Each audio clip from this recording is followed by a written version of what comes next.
माझ्या महाराष्ट्रातील बांधवांनो, भगिनी आणि मातांनो, नमस्कार. जय महाराष्ट्र. काय बोलू, कारण गेले काही दिवस त्याच गोष्टी पुन्हा पुन्हा सांगतोय. दिवस एक एक एक एक एक एक उजाडतोय, मावळतोय. नवीन दिवस उजाडतोय, तोही मावळतोय.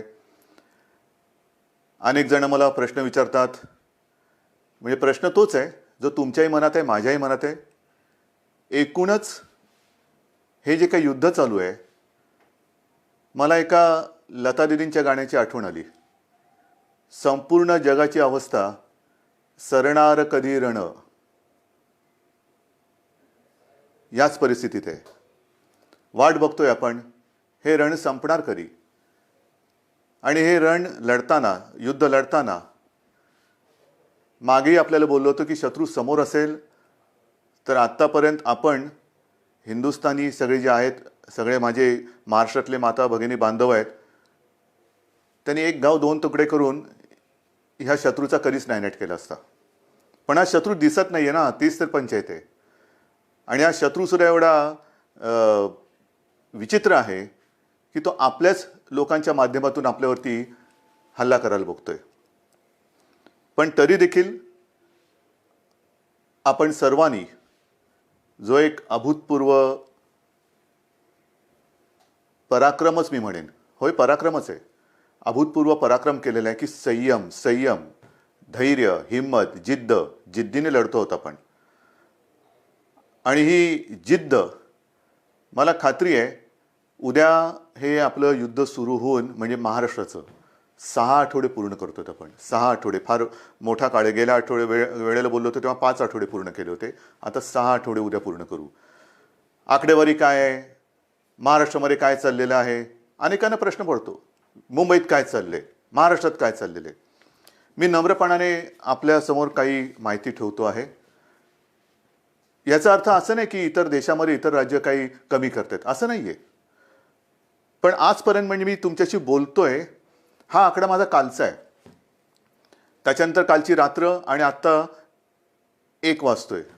1 वाजेपर्यंत आणखीन हा आकडा पुढे सरकलेला आहे. आणि तो आकडा आहे आपण महाराष्ट्रामध्ये किती टेस्ट केलेले आहेत. एक जे काही सगळीकडे काहूर उठतं ना, टेस्ट करा, करतोय आपण टेस्ट. जसं जसं आपल्याला शक्य होतंय तसं तसं आपण या सगळ्या सोयीसुविधा वाढवतो आहोत. आत्तापर्यंत माझ्याकडे जो आकडा आहे, आत्तापर्यंत म्हणजे हा कालचा, मी पुन्हा एकदा सांगतो, काल संध्याकाळपर्यंतचा साधारणतः 66,796, म्हणजे 66,800पर्यंत ह्या टेस्ट झालेल्या आहेत. त्याच्यामध्ये किमान 95% ह्या टेस्टमधले जे आपल्या व्यक्ती होत्या त्या निगेटिव्ह आलेल्या आहेत, म्हणजे त्यांना ह्याचा प्रादुर्भाव झालेला नाही. 66-67 ह्या टेस्ट झाल्यानंतर मग जे चित्र आपल्यासमोर आहे ते हेच आहे की साधारणतः 3,666 टेस्ट केल्यानंतर त्याच्यात 3,600 हे पॉझिटिव्ह आलेले आहेत. एकूण आत्तापर्यंत त्यातले 300-350 हे कालपर्यंत सांगतोय, ज्यांना ह्याचा प्रादुर्भाव झाला होता त्यांना बरं करून आपण घरीसुद्धा सोडलेलं आहे. आत्तापर्यंत सुद्धा एक आपण समाधान मानू शकतोय की जेवढे काही पॉझिटिव्ह रुग्ण आपल्याला सापडत आहेत त्यांच्यात किमान 70 ते 75% हे अतिसौम्य किंवा ज्यांना अजिबात लक्षणं नाहीत या वर्गात मोडत आहेत. आपल्याकडे जवळपास आज 52 रुग्ण हे थोडेसे मध्यम, गंभीर ते अतिगंभीर या वर्गामध्ये मोडत आहेत. आपलं आता लक्ष आहे हे जे गंभीर आहेत त्यांना वाचवणं. पण होतंय काय की काही ठिकाणी आजसुद्धा मला ठिकठिकाणच्या डॉक्टरांकडनं जे काही त्यांच्याशी चर्चा करतोय तर असं समजतंय की बऱ्याच वेळेला अगदी शेवटच्या टप्प्यामध्ये हे रुग्ण आपल्याकडे येतात. म्हणजे आपण काहीच करू शकत नाही. काही केसेसमध्ये तर असे आढळून आलेलं आहे की तो रुग्ण आल्यानंतर त्याचा रिपोर्ट टेस्टला दिल्यानंतर तो जो काय काळ लागतो, टेस्टसाठी जो काय काळ लागतो, रिपोर्ट येण्यासाठी तो लागतोच आहे. तो काय अजून कोणी कमी नाही करू शकलेला. तो रिपोर्ट प्राथमिकता देऊन आपण करून घेतो की हा गंभीर आहे, ह्याचा रिपोर्ट आम्हाला आधी द्या. एक काही अपवादात्मक परिस्थितीत असेही झालेलं आहे की ते रिपोर्ट येण्याच्या आतच त्यांचं दुर्दैवाने निधन झालेलं आहे. आणि म्हणून मला नेहमी हेच तुम्हाला सांगतो आहे आणि सांगायचं आहे की कोणतेही लक्षण, सर्दी, खोकला, ताप हे लपवू नका, घरच्या घरी उपचार करू नका. आपण याची विभागणी केलेली आहे, ज्याला आपण फीवर क्लिनिक म्हणतो. सर्दी, खोकला, ताप यांच्यासाठी दवाखाने पण सुरू केलेले आहेत. ज्यांना ज्यांना ही लक्षणं आढळतील, ही अशी काही ज्याला म्हणतो ना की नुसतं संसर्ग म्हणजे हात लावला तरी झाला असं नाही आहे. जर मास्क लावला, थोडं अंतर ठेवलं तर हे प्रादुर्भाव याचा टाळता येतो. पण आपल्यापासून आपल्याला हे लक्षणं दिसत असतील तर लोक वालीत टाकतील का? अशा अशा संस्कृतीचा महाराष्ट्र नाही आहे. एकमेकाला मदत करणारी आपली संस्कृती आहे. आणि म्हणून मी पुन्हा आपल्याला विनंती करतोय की जर का कोणाला अशी लक्षणं आढळली, स्वतःमध्ये अशी लक्षणं वाटली, तर न घाबरता, न पळता, घरच्या घरी न राहता तुम्ही ह्या दवाखान्यात या. जेवढं लवकर आपण याल तेवढं लवकर आपल्यावरती इलाज होईल. आणि मी गेल्या वेळेला सांगितलं होतं की करोना झाला म्हणजे संपलं, असं नाही. आज सुद्धा जे मी तुम्हाला आकडा दिलेला आहे, बरं होऊन म्हणजे काही ठिकाणी तर जवळपास गंभीर झालेली रुग्ण सुद्धा बरे होऊन आपण घरी सोडलेत, म्हणजे त्यांना जाऊ दिलेलं, बरं करून घरी जाऊ दिलेलं आहे. तर असंही आहे, अगदी 6 महिन्याच्या बाळापासून 83, 84, 85 वयाच्या आजीपर्यंत रुग्ण हे बरे झालेले आहेत, बरे होत आहेत. पण वेळेमध्ये आले तर, वेळेत आले पाहिजे. एक गोष्ट मला आणखीन सांगावीशी वाटते की काल मी संध्याकाळी मुंबईतील जे आपले खाजगी दवाखाने आहेत, हॉस्पिटल्स आहेत, किंबहुना स्वतः काही प्रॅक्टिस करणारे डॉक्टर्स आहेत, यांच्यापैकी काही डॉक्टरांशी बोललो. आणि मला समाधान आहेत, हे सुद्धा कुठेही लढायला कमी नाही आहेत. त्यांच्याशी मी स्वतः बोललो, आपले टास्क फोर्सचे डॉक्टर बोलले, महापालिका आयुक्त बोलले. या सर्वांनी एक आपल्याला आश्वासन दिलेलं आहे, विश्वास दिलेला आहे की आज उद्यापासून ह्यांच्या सगळ्या ज्या काही प्रॅक्टिस आहेत, विशेषतः नॉन कोविड पेशंटसाठी, नॉन कोविड म्हणजे ज्यांना कोविड नाही आहे, कोरोना झालेला नाही आहे, असे सुद्धा अनेक रुग्ण, त्यांच्या जुन्या तक्रारी आहेत. कोणाला किडनीचे आजार आहेत, कोणाला हृदयरोग आहे, कोणाला मधुमेह आहे, इतरही काही व्याधी आहेत, काही जणांना अचानक होत आहेत. तर त्यांच्यावरती उपचार करण्यासाठी हे क्लिनिक, हे दवाखाने आणि हे हॉस्पिटल्स ही कोणत्याही परिस्थितीत चालू पाहिजेत. नाहीतर करोना करोना करोना करताना ह्यांच्याकडे दुर्लक्ष झालं तर हाही वर्ग खूप मोठा आहे. त्याच्यासाठी ते आपल्याला मदत करतात, त्या सगळ्यांना मी धन्यवाद देतोय. आणि मी संपूर्ण महाराष्ट्रातील डॉक्टर्सना आवाहन करतोय, विनंती करतो आहे की मुंबईतले डॉक्टर्स तयार झालेले आहेत, महाराष्ट्रामध्ये सुद्धा तयार होत आहेत. पण आता घाबरू नका. तुम्हाला जे जे काही हवं आहे, जे जे काय सरकार म्हणून करता येणं शक्य आहे, ते सर्व सरकार म्हणून आम्ही करतो आहोत. काही काळजी करू नका. तुम्हाला अगदी PPE किट पाहिजे असतील, जिथे जिथे शक्य आहे, कारण आजही या सगळ्या उपकरणांचा थोडा नाही म्हटलं तरी तुटवडा आहेच. मी उगाच काहीतरी खोटं सांगणार नाही आहे, पण तुटवडा थोडासा आहे.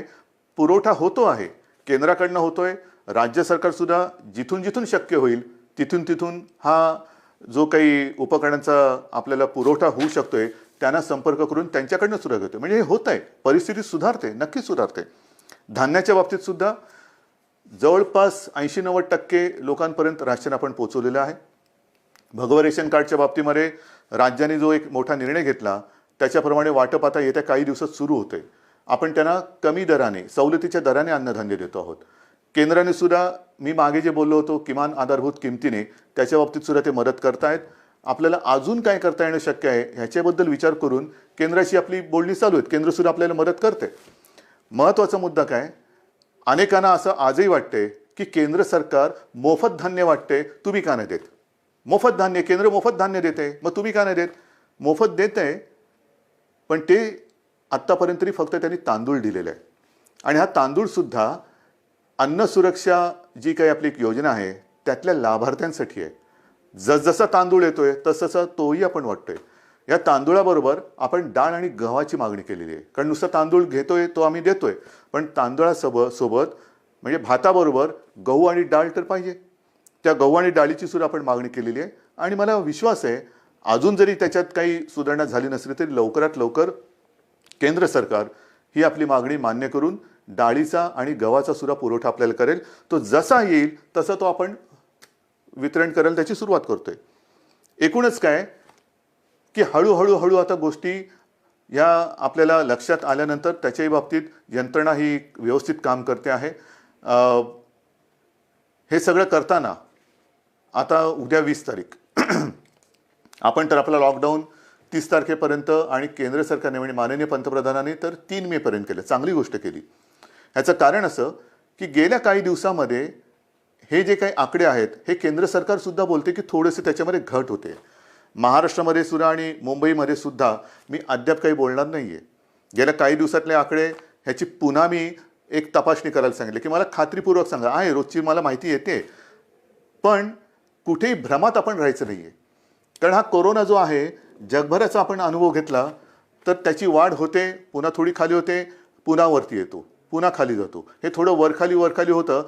खाली लवकर येईल आणि वर जास्त जाणार नाही ह्याची दक्षता आपल्याला घ्यायची. कुठेही भ्रमात राहून चालणार नाही, गाफील राहून चालणार नाही. आता काय झालं, आला खाली नाही, खाली नाही तो खाली आला आणि आपण गाफील राहिलो तर तो खाली आणि जाऊ रे.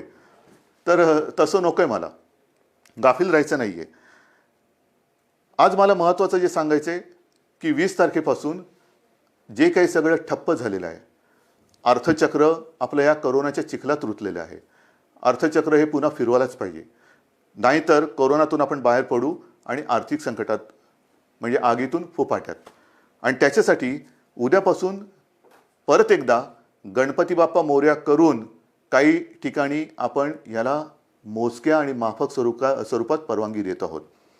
त्याबद्दल सुद्धा मला थोड्याशा गोष्टी स्पष्ट करायच्या आहेत.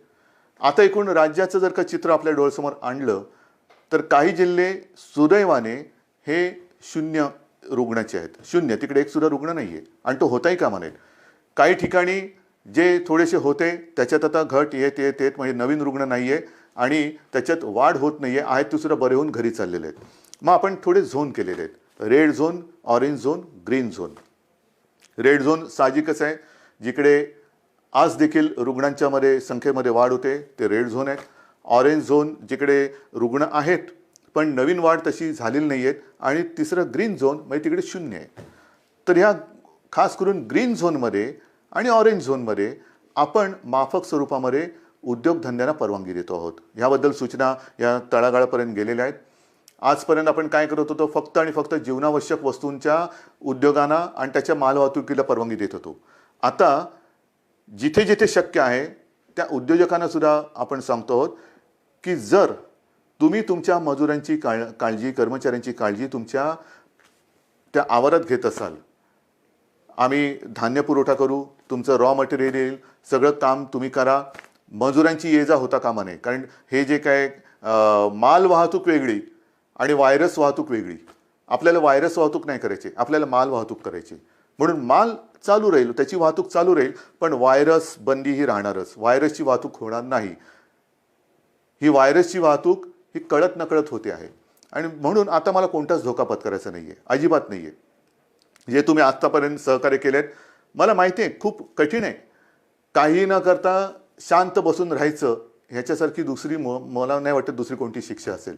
पण ती शिक्षासुद्धा तुम्ही एक तुमचं कर्तव्य म्हणून भोगता आहात, सोसता आहात. तुम्ही शिस्त पाळताना मी दुसऱ्याला शिस्त नाही मोडू देणार, अजिबात नाही. कारण ती आता परवडणार नाही आपल्याला. आणि त्याकरता आपण ह्या काही गोष्टी सवलती म्हणा किंवा थोडीशी एक हातपायाची म्हणजे बराच वेळ अंग आखडून गेल्यानंतर हळूहळू आपण सुरू करतो ना, तसं सुरू करायचं आहे. एकदम उठून उड्या मारायला लागला तर पुन्हा काहीतरी व्हायचं. तर तसं नाही, हळूहळू शिथिलता आणत आपण पुन्हा पूर्वपदावरती यायचं आहे. आणि त्याच्याकरता ह्या काही ज्या मुभा म्हणतोय त्या आपण देतो आहोत. त्याच्यामध्ये साहजिकच आहे शेती आणि कृषी ह्याच्यात पहिले बंधन नव्हतं, आताही नाही, राहणार नाही. जीवनावश्यक वस्तू, त्यांचा पुरवठा, त्यांचं उत्पादन ह्याच्यात कुठेही एक रुकावट येणार नाही. इतरही काही ज्या काही गोष्टी आहेत त्याची सुद्धा वर्गवारी केलेली आहे. केंद्राकडनं सुद्धा आत्ताच एक सूचना आलेली आहे, सूचनाची नियमावली आलेली आहे, त्याच्याप्रमाणे सुद्धा काही होईल. म्हणजेच काय की एक लक्षात घ्या की जिल्ह्याच्या वेशी आपण उघडत नाही आहोत, अजिबात नाही. या जिल्ह्यातून त्या जिल्ह्यात जायला अजूनही परवानगी दिलेली नाही. फक्त माल वाहतूक होत राहील, पण आपण तर घरातच राहायचं आहे. जिल्ह्यातल्या जिल्ह्यात जिथे म्हणजे हे जिल्हे जिथे त्याच्यात काही 0 आहे, ग्रीन झोन आहे, तिथल्या तिथे म्हणजे तिथे आता कोरोना नाही आहे, त्याच्यात आपण तिथल्या तिथे ये जा करायला देतोय. दुसऱ्या जिल्ह्यात त्या जिल्ह्यात देतोय, पण ह्या जिल्ह्यातली माणसं त्या जिल्ह्यातली माणसं ह्या जिल्ह्यात हे आता तरी आपण होऊ देत नाहीये. किमान 3 मे पर्यंत तरी ही बंधन आपल्याला पाळायचे. आणि हे करताना मला साहजिक आहे की काही जणांच्या मनासारखं होत आहे, ते आपल्याला आशीर्वाद देत आहेत, माझं कौतुक करतायत, उद्धवजी चांगलं काम करतायत. काही जणांच्या मनासारखं होत नाही आहे, साहजिकच आहे, ते माझ्यावरती थोडेसे रागावले असतील. खास करून मी माझ्या पत्रकार बांधवांना सांगतोय, पत्रकार बांधव, कारण काल आपण एक नियम सगळ्यांना सांगितलं की वृत्तपत्रांवरती बंदी नाही आहे, अजिबात नाही आहे. वृत्तपत्र ही जसं आपण पेपर स्टॉल म्हणतो तिथे उपलब्ध करायला काही हरकत नाही आहे, पण खास करून मुंबई पुणे जिथे रेड झोन आहे तिथे मात्र घरोघरी वृत्तपत्र आज तरी टाकू देणं हे मला योग्य वाटत नाही आहे. मला कोणाशी वाद नाही करायचा की याने काय होतं त्याने काय होतं, नाही. कदाचित माझी भीती अनाठही असेल, भीती अयोग्य असेल, मला कोणी वाईट म्हणतील म्हणू देत. मी महाराष्ट्रासाठी वाईटपणा घ्यायला तयार आहे, जरूर तयार आहे. जर माझ्या महाराष्ट्राचं भलं होणार असेल आणि त्याच्यासाठी मी वाईट ठरत असेल तर मी वाईटपणा घ्यायला तयार आहे. अत्यंत नम्रपणाने, जसं तुम्ही माझं कौतुक करता तसंच हा वाईटपणा सुद्धा मी स्वीकारायला तयार आहे. पण कृपा करून आत्ता ह्या आणीबाणी म्हणजे हे आरोग्यविषयक आणीबाणी असताना त्याच्यात मला कोणताही धोका घ्यायचा नाही आहे. अयोग्य योग्य हे उद्या कळेल, पण समजा कुठे काही फटकन काही घडलं तर मला आता मुंबई पुणे आणि इतर कुठे काय असेल तिथे हे कोणत्याही परिस्थितीत संकट संपवायचं आहे. आणि म्हणून मी आपल्याला सगळ्यांना सांगतो की आजपर्यंत जसं तुम्ही मला सहकार्य केलं तसंच सहकार्य हे मला नाही, आपण आपल्याला स्वतःला सहकार्य करतोय. याचं कारण आज तरी या रोगावरती औषध आलेलं नाही, कोणती लस आलेली नाहीत, प्रयोग सुरू आहेत. पण असं ठामपणे कोणी सांगत नाही हे औषध घ्या म्हणजे पी हळद आणि हो गोरी, असं काही नाही आहे. अजूनही असं सापडलेलं नाही आहे. ते सापडेल तेव्हा हे सगळीकडे होईल, मग ही भीती कमी होईल. पण आत्ता तरी याच्यापासून लांब राहणं हे एवढाच हा एकच उपाय आपल्याकडे आहे. आणि त्याकरता मी पुन्हा एकदा आपल्याला सगळ्यांना सांगतोय की एकतर जरी ही थोडीशी मुभा आपण सर्वांना देत असलो तरी नागरिकांना कृपा करून विनंती आहे की आपण मात्र घराबाहेर पडायचं नाही आहे. अत्यंत आवश्यक असेल तेवढ्या पुरतंच घराबाहेर पडा. पडताना घरगुती मास्क असेल तो वापरा. आल्यानंतर म्हणजे काही ठिकाणी अँटी कोरोना पोलीस, मला समाधान वाटलं की काही ठिकाणी सुरुवात झाली. अगदी पोलीस अधिकाऱ्यांच्या घरात सुद्धा अँटी कोरोना पोलीस आलेले आहेत. मी काल ऑनलाईन बातमी बघताना आपल्या विश्वास नांगरे पाटलांना त्यांच्या घरात जाताना त्यांच्या अँटी करप्शन पोलीसने अडवलेले आहे की बाबा थांबा, बाहेर फोन तुमचा सॅनिटाईज करा, हात धुवा, आत आल्यानंतर पहिला आंघोळीला जा. हे फार महत्त्वाचं आहे. अँटी कोरोना पोलीस म्हणजे घरातल्या घरात आपण काळजी घेणं गरज आहे. आपल्या मातापित्यांची काळजी घेणं, विशेषतः ज्यांना हे काही विकार असतील, डायबिटीज असेल, हृदयविकार असेल, इतरही काही मधुमेह असेल, ते वेळच्या वेळेला औषध घेतात की नाही आणि त्यांची ही सगळी जी लेवल आहे, हे जे काही विकार आहेत ते मर्यादेच्या आत राहतात की नाही हे बघणं हे आपल्या घरातल्या सगळ्यांचं कर्तव्य आहे. काही ठिकाणी मला अशी मेसेज येत आहेत की लहान मुलं आपल्या वाढदिवसाचे पैसे, आपल्या खेळण्यासाठी साठवलेले पैसे, कोणी सायकलसाठी साठवलेले पैसे हे मुख्यमंत्री सहायता निधीला देत आहेत. काय बोलायचं या मुलांना? कौतुक तर केलंच पाहिजे, आशीर्वाद तर दिलेच पाहिजे, पण मी ह्या बाळगोपाळांना सांगतो की तुम्ही काळजी करू नका. अहो आम्ही आहोत. ही माझ्यासोबतची जी पिढी आहे ती समर्थ आहे आणि हे सगळं युद्ध चाललंय हे तुमच्या भवितव्यासाठीच चाललेलं आहे. मला कल्पना आहे की पैसा करून ती एक गंमत असते, पैसा साठवणं आणि त्या साठवलेल्या पैशातून स्वतःसाठी या काही गोष्टी करणं. म्हणजे अनेक ठिकाणी घरात ह्या गोष्टी अशा आहेत की हट्ट नाही करायचा. आपल्या खाऊचा पैसा असेल, वाढदिवसाचा पैसा असेल, हा साठवत ते करायचं. तुम्ही नका करू. आम्ही आहोत, आपण खंबीर आहोत, सरकार खंबीर आहे, ही पिढी खंबीर आहे. आज सुद्धा मुख्यमंत्री सहायता निधीला मदत येते. CSR फंड, मग तिकडे चालतो इकडे चालत नाही, मला तर त्या राजकारणात जायचंच नाही आहे. पण CSR फंडासाठी सुद्धा आपण एक वेगळा निधी त्याचा अकाउंट सुरू केलेला आहे. ज्यांना CSR म्हणून द्यायचं आहे मुख्यमंत्री सहायता निधीला, त्यांना CSRसाठी एक वेगळा अकाउंट आपण उघडून दिलेलं आहे. या सगळ्या गोष्टी करतो. आणि त्याचबरोबरीने घरामध्ये राहून थोडीशी एक अस्वस्थता येते, बेचैनी येते, काय करायचं कळत नाही, मग कोणाला विचारायचं, घरी कोण आहे. 2 गोष्टी आपण सुरू केलेल्या आहेत. एक तर खरं म्हणजे महाराष्ट्रामध्ये याची गरज नाही आहे, कारण महाराष्ट्र आपला हा सुसंस्कृत आहे. पण ज्या बातम्या येतात जगभरातून की घराघरामध्ये महिलांवरती अत्याचार किंवा हिंसाचार ह्या गोष्टी वाढत आहेत. महाराष्ट्रात असं होणार नाही. एक सुद्धा केस अशी होता कामा नये, अजिबात होता कामा नये. पण तरी देखील महिलांना मी विनंती करतोय की समजा दुर्दैवाने कुठे असा आपल्याला अनुभव आला तर 100 नंबर हा आपल्या मदतीसाठी आपण केलेला आहे. कुठे अशी जर का तुम्हाला वाटली की इकडे आपल्यावरती अन्याय होतो किंवा थोडंसं होते, मानसिक स्थिती थोडीशी इकडे तिकडे होते, पण तिच्यासाठी ती सांभाळण्यासाठी आणि महिलांना रक्षण देण्यासाठी एक 100 नंबर हा आपण त्या सेवेसाठी देतो आहोत. दुर्दैवाने जर का अशी कुठे घटना घडत असेल तर 100 या नंबरवरती माझ्या माता भगिनींनी फोन करावा. तत्काळ आपलं महाराष्ट्र सरकार आपला भाऊ म्हणून आपल्यासोबत आपल्या मदतीसाठी धावून आल्याशिवाय राहणार नाही. आणि हे सांगत असताना मी आणखीन 2 नंबर आपल्याला सांगतोय, कारण इतके दिवस घरी राहिल्यानंतर मन अशांत होणार, मनात बेचैनी वाढणार, एकटेपण वाटणार, काय करावं कळत नाहीये, थोडंसं वैफल्य वाटणार. मग काय करायचं? तर त्याच्यासाठी सरकारने 2 नंबर आपल्यासाठी दिलेले आहेत. घेता लिहून? कागद पेन आहे हातामध्ये? ठीक आहे, बघा पटकन.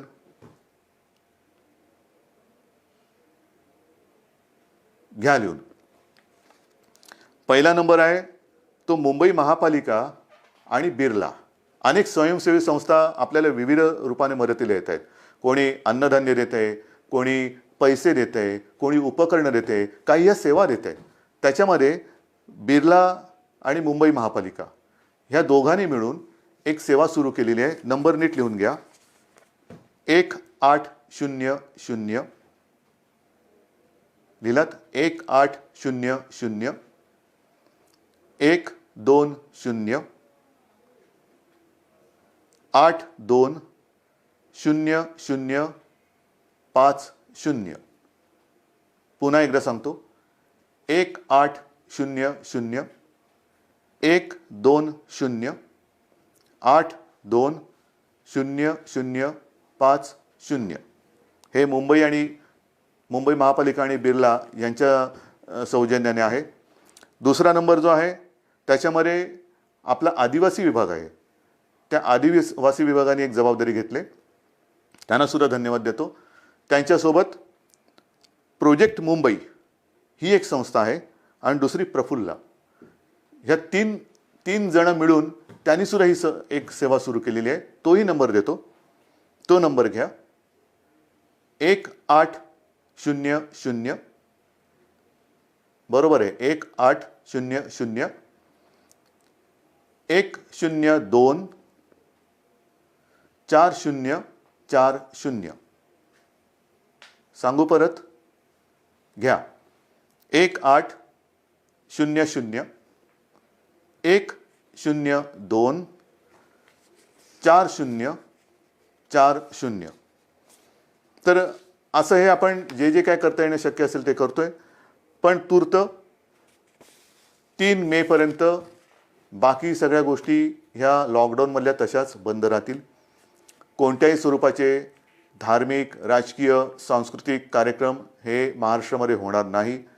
कोणत्याही प्रकारची रेल्वे वाहतूक, विमानाची वाहतूक ही महाराष्ट्रात, मुंबईत होणार नाही.